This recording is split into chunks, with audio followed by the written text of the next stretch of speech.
Tuhan bersamamu.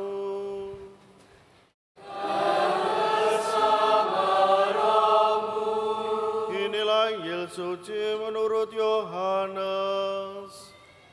Dimuliakanlah Tuhan. Pada suatu hari Yesus bersabda, "Akulah gembala yang baik. Gembala yang baik memberikan nyawanya bagi domba-dombanya. Sedangkan seorang upahan yang bukan gembala dan yang bukan pemilik domba-domba itu sendiri, ketika melihat serigala datang, meninggalkan domba-domba itu lalu lari. Sehingga serigala itu menerkam dan mencerai-beraikan domba-domba itu. Ia lari karena ia seorang upahan dan tidak memperhatikan domba-domba itu. Akulah gembala yang baik. Aku mengenal domba-dombaku, dan domba-dombaku mengenal aku. Sama seperti Bapa mengenal aku, dan aku mengenal Bapa. Dan aku memberikan nyawaku bagi domba-dombaku. Tetapi aku juga mempunyai domba-domba lain yang bukan dari kandang ini. Domba-domba itu harus aku tuntun juga. Mereka akan mendengarkan suaraku, dan mereka akan menjadi satu kawanan dengan satu gembala. Bapa mengasihi aku, oleh karena aku memberikan nyawaku, agar aku menerimanya kembali. Tidak seorang pun mengambilnya dari aku, melainkan aku memberikannya menurut kehendakku sendiri. Aku berkuasa memberikannya dan berkuasa mengambilnya kembali. Inilah perintah yang aku terima dari Bapa-Ku." Demikianlah sabda Tuhan.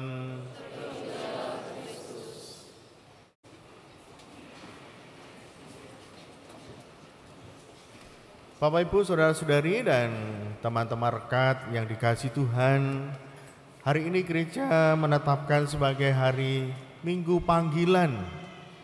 Mengapa ditetapkan sebagai Minggu Panggilan?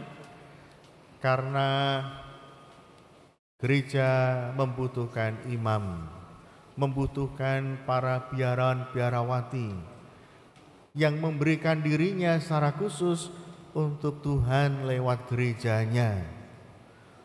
Nah, Bapak, Ibu, saudara-saudari, dan juga adik-adik rekat, memang panggilan khusus ini sangat diperlukan karena mereka, para imam dan biarawati, menjadi tulang punggung dalam pewartaan dan juga kesaksian hidup gereja di tengah masyarakat. Kita diajak, kita semua, baik para imam, para biarawati, dan semua umat diajak agar panggilan untuk hidup membiara ataupun hidup menjadi imam, biarawati itu selalu tumbuh. Tumbuh terutama pada kaum muda. Kaum muda tetap mempunyai keberanian untuk menjawab panggilan Tuhan menjadi imam, biarawan, dan biarawati. Kebetulan di sini ada adik rekat yang berasal dari paroki-paroki di Kevikepan Surabaya Utara. Ya. Tentu mereka seumuran SMP, ya. Ada yang SMA? Oh, SMA juga ada, ya. Baik. Apakah di antara kalian ada yang sudah mempunyai cita-cita menjadi imam, menjadi romo, menjadi bruder? Ada? Siapa yang sudah punya cita-cita itu? Belum ada, ya? Pantesan Bapak Paus mengajak kita berdoa, ya, karena memang sulit di antara sekian banyak adik-adik rekat Ternyata belum ada, mungkin belum berani untuk menjawab ya. Ada yang berkeinginan menjadi suster? Siapa yang ingin menjadi suster?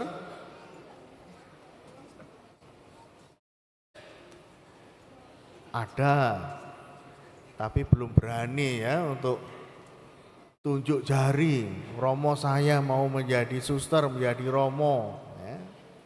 Saya tahu dari anak-anak rekat atau misdiner di Kevikepan Surabaya Utara itu selalu ada ya. Setiap tahun selalu ada yang masuk ke seminari Garum ya, atau ke seminari menengah yang lain, Mertoyudan, atau ada yang di Probolinggo ya. Baik, maka pada hari Minggu Panggilan ini paroki-paroki juga diajak untuk mengadakan acara panggilan. Di paroki ini, di SMTB sudah disiapkan ya, di depan ada stand-stand expo panggilan, dan besok akan diadakan acara bersama para suster, para seminaris, para frater, dan juga para romo. Nah, Bapak Ibu saudara-saudari yang dikasihi Tuhan, memang mewartakan panggilan itu tidak mudah. Justru bagi saya mewartakan panggilan itu adalah sebuah kesaksian hidup. Kalau hidup dari masing-masing keluarga dan setiap orang Katolik itu memang benar, baik, maka itu adalah sebuah kesaksian untuk panggilan. Pada malam Paskah ada banyak baptisan di paroki ini. Dan juga di hari-hari lain sebenarnya tetap ada baptisan ya. Ada yang dibaptis karena lansia sehingga tidak ikut bersama dengan rombongan besar. Mereka ada di waktu tersendiri ya untuk menerima baptisan. Bahkan ada lansia yang saya baptis juga di rumah karena tidak bisa pergi kemana-mana, tapi mereka ingin menjadi Katolik. Karena apa? Bukan tiba-tiba mereka dapat inspirasi, tapi karena kesaksian hidup yang diberikan oleh anak-anaknya, oleh pasangan hidupnya, dan juga oleh keluarga-keluarga lain. Mereka melihat bahwa hidup orang Katolik itu baik, guyup, harmonis, suka menolong, suka memberi perhatian, bahkan terhadap orang yang tidak dikenal atau tidak aktif di lingkungan. Tadi saya mewawancarai para calon asisten imam yang baru ya. Pada awalnya si calon ya, bapak ini itu tidak aktif di gereja. Dia merasa tidak perlu, untuk apa? Mengurusi keluarga saja pekerjaan itu cukup. Tapi ketika pasangannya meninggal dan begitu banyak orang lingkungan datang, bahkan sampai malam hari, sampai menawarkan bantuan apapun kepada keluarga itu agar upacara pemakaman berjalan dengan lancar. Pengurus lingkungan datang ya. Bahkan umat-umat yang dia tidak kenal pun datang untuk ikut mendoakan istrinya yang dipanggil Tuhan, untuk ikut memberikan peneguhan, penghiburan.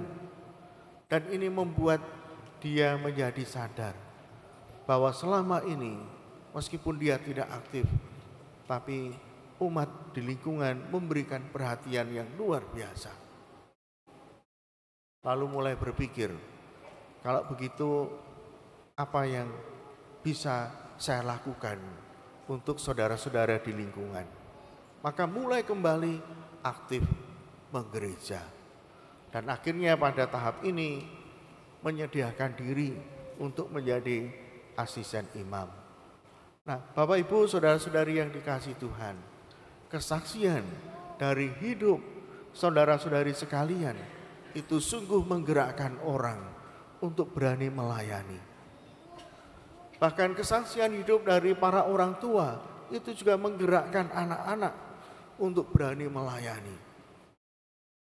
Ada seorang bapak yang menjadi Katolik dan akhirnya juga rajin ke gereja karena apa? Karena anaknya bertugas misdinar. Dia minta setiap hari diantarkan, setiap minggu juga diantarkan. Walaupun anak ini tidak mendapatkan jadwal tugas, tetapi apa? Dia menyediakan diri. Kalau ada anak-anak lain, teman-temannya yang tidak bisa bertugas, maka dia siap diminta sewaktu-waktu. Nah, bapaknya tergerak. Anaknya sendiri punya jiwa pelayan yang luar biasa. Apa yang buat dia tergerak? Maka bapak ini memutuskan untuk ikut masuk ke gereja Katolik. Dan akhirnya juga memberikan diri untuk pelayanan. Karena digerakkan oleh keluarganya. Bahkan anak pun bisa menarik orang untuk masuk Katolik. Dan menarik orang tuanya untuk melayani. Ini hal yang luar biasa. Saya yakin ini karya Tuhan. Anak-anak mungkin tidak punya pikiran bagaimana mengajak orang tuanya untuk melayani. Bagaimana mengajak orang tuanya untuk bergabung dalam gereja Katolik.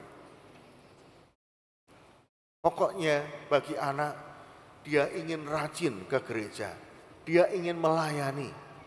Dan ternyata bahwa apa yang dilakukan menggerakkan orang.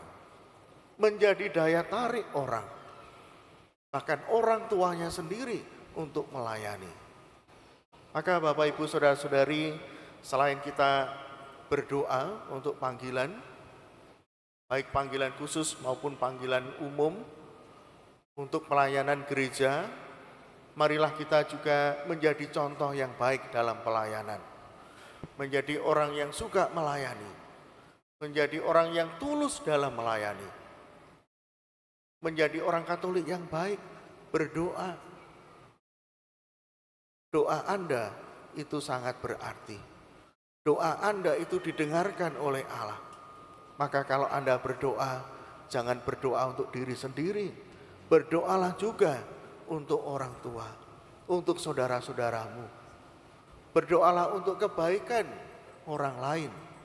Agar bukan hanya kita yang baik, tapi kebaikan itu juga menular kepada siapapun.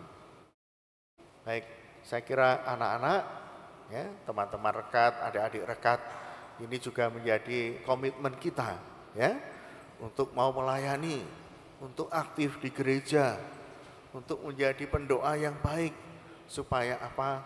Hidupmu bagaikan lilin. Mungkin kalau tidak bisa menjadi matahari, jadilah lilin yang bisa memberikan cahaya, memberikan harapan bagi mereka yang belum mengenal Tuhan. Bagi mereka yang tertarik kepada Tuhan, Anda adalah lilin, Anda adalah jalan bagi mereka. Semoga di hari Minggu panggilan ini, rahmat Tuhan juga bekerja untuk anak-anak muda, generasi muda kita. Berkat Tuhan menyertai kita. Amin.